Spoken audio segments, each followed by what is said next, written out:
So you're both working for Telefónica? Yes, well, actually, all of you are working for Telefónica. Yeah, we all do. We all work in Telefónica for innovation initiatives in Telefónica, but in different areas. Right. Okay. And tell me, before we go into the digital side. Here's Pablo. Ciao, Pablo.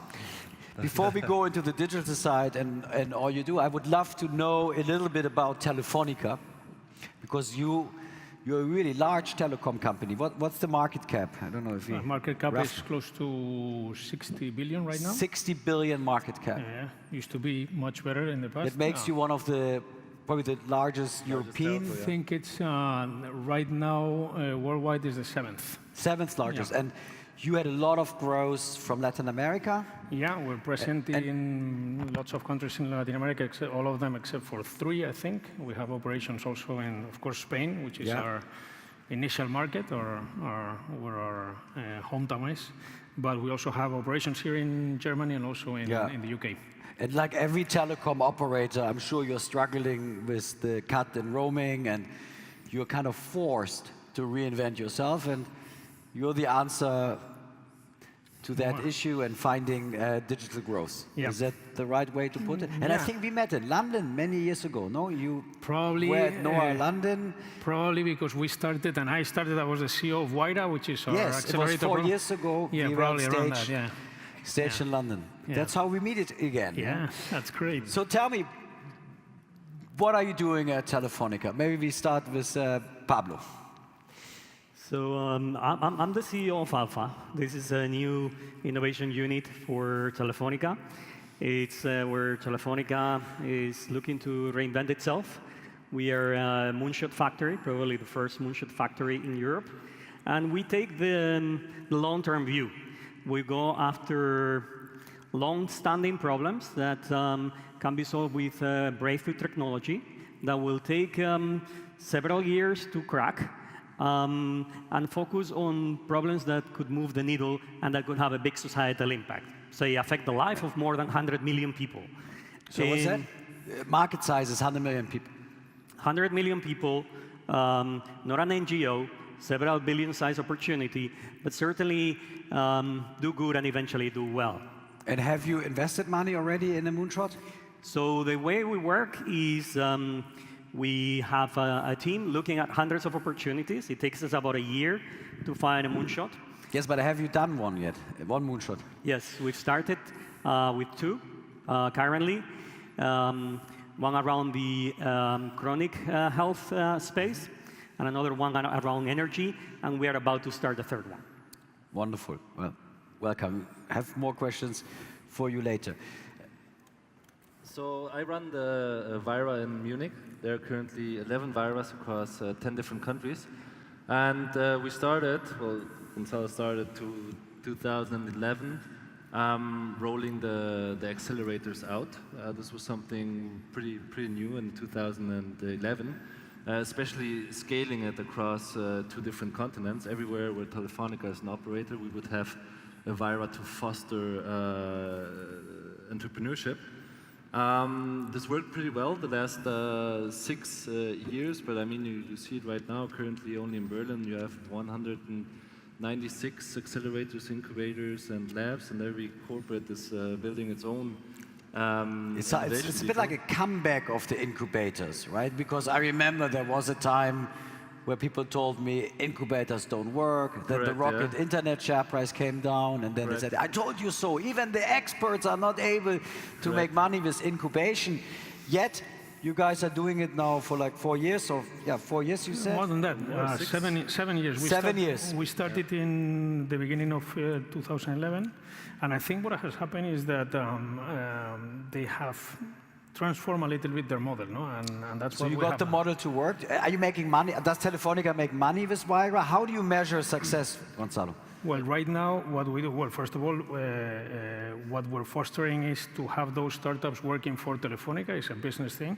And at the beginning, we did it very broad. So we basically invested a very small amount of money in a lot of startups that the only thing they had to do is be related to technology, no? Why we did that, and I get that question all the time, I feel that we did that because we didn't know anything about that And ecosystem. the money comes from the Telefónica balance sheet. Correct, Yeah. yeah. And you invest in businesses who need to have a link to your telecom core business? That's the big change of the model. Right now, we invest in things that have, as we call it, a fit with Telefónica. And is Telefónica becoming sometimes a customer of these startups to set up like an example and then go? Yeah, maybe on examples we have right now. I mean, in former days, one Wayra Munich startup, Fedora, came out of it. It's now part of Rocket. This was the prototype of startup we would invest. Nice. Great technology and a strong founding team. We saw right now that the ecosystem here in Germany is pretty much established and maintained. So what do startups need here? They need cash, a lot of cash. They need coaching, but the best coaching I think we can give as a corporate is our technologies, our commercialization capabilities and distribution of the startup technologies. So basically we buy samples of the startup's technology to scale it across the Telefónica Germany and afterwards Telefónica, Telefónica Spain. So our highest aim is for the startup to win Telefónica as a client. And you don't overfund them, so they are still motivated and hustling, but you like to keep them separate, so you give them the transparency to shine. What's your average share you have in those companies? Well, it's very small because we started with 50K, so it's very, very small. So you take like less than 20%? Yeah, it was between 7 to 10%. Okay. No? And it's true what you're mentioning because we have, I managed the open innovation but also the internal innovation, and we have transferred lots of the learnings from what Wayra is doing into the more R&D, traditional Yeah, that was actually exactly my next question. Like, I mean, doing a startup program or an incubation program like that, and how many companies have you invested over the last 8 years? Invested close to 700 companies. 700. And how many are still going? 480, no? Is the 450 and 80, so not bad. 796 and 450 are still running, yeah? Which is not the... You like numbers.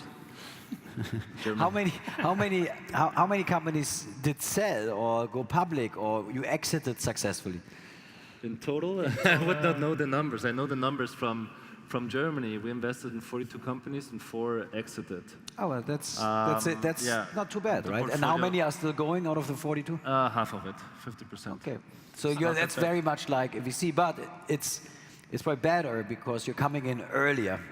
Correct. And how much learnings you can actually transport, because you're in charge of innovating the whole of Telefónica. You're probably not just benchmarked on your incubation program. How do you make sure that you do have a knowledge transfer? That's interesting for our other champions here. Do you invite them into the company? You give them weekend work to fix some problems? Well, many of the things that we do in internal innovation are things that, I mean, the way we manage and we focus on projects is based on what we learn with Wayra. No? For example, each of the internal projects that we have in Telefónica, how we measure them is through a stage gating process as we were VCs. No? So basically we set KPIs and we review those KPIs from time to time, and we decide if we have to close the project or if it keeps on going. No? So it's basically we transfer how VCs do to internal innovation. No?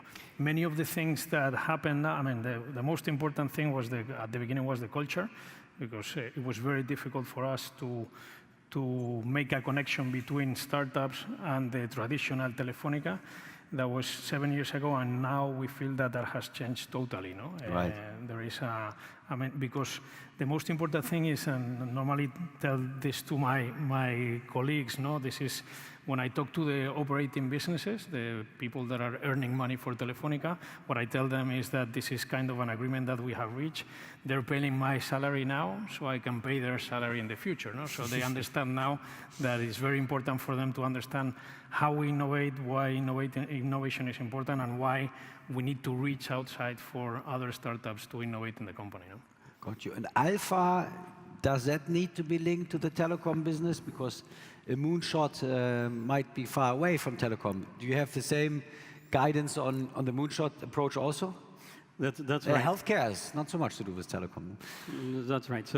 So it's hard enough to keep the current business be relevant and keep the engine up and running.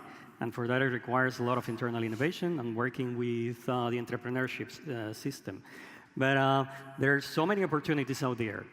That Alpha is set up as a separate unit to go and explore open-ended spaces. Spaces that are of certain size and that require patience and that require breakthrough technologies. And we're not limited to anything. As long as it fulfills those prerequisites, then we put a team together, usually composed of experts in the field, entrepreneurs, scientists, designers, and we give them the space and we try to create the culture for them to succeed. Wonderful. So Gonzalo, be honest, Wayra, Alpha, all these initiatives, were they net present value positive or negative so far? Very positive. Very positive. Yeah, but so you make money with innovation? No, the thing, well, first of all, Pablo has the most fun job in Telefónica, no? Because he's like looking at the next big thing. He's deciding what's get shot to the moon. Yeah. So, but it's not only money, no? It's worth it in terms of the financial figures, but it's not only money, no? The company has completely changed. Knowledge transfer, culturally. That's the indirect benefit, right? That's indirect benefit. Which is probably the main reason for you have done it in the first place. But it's always nice to see if you and can we're deliver. I mean, we're a company that is listed, and our most important thing is to bring value to our shareholders, and also, of course, we follow the numbers, and that's very important, but there are other benefits that are very, very important for us too. Well, thank you so much for being back at NOAH, this time in Berlin, maybe next time in Tel Aviv, who knows. Thank you very much. Thank you. Great to see you again. Thank you. Thank you. Thank you. Thank you.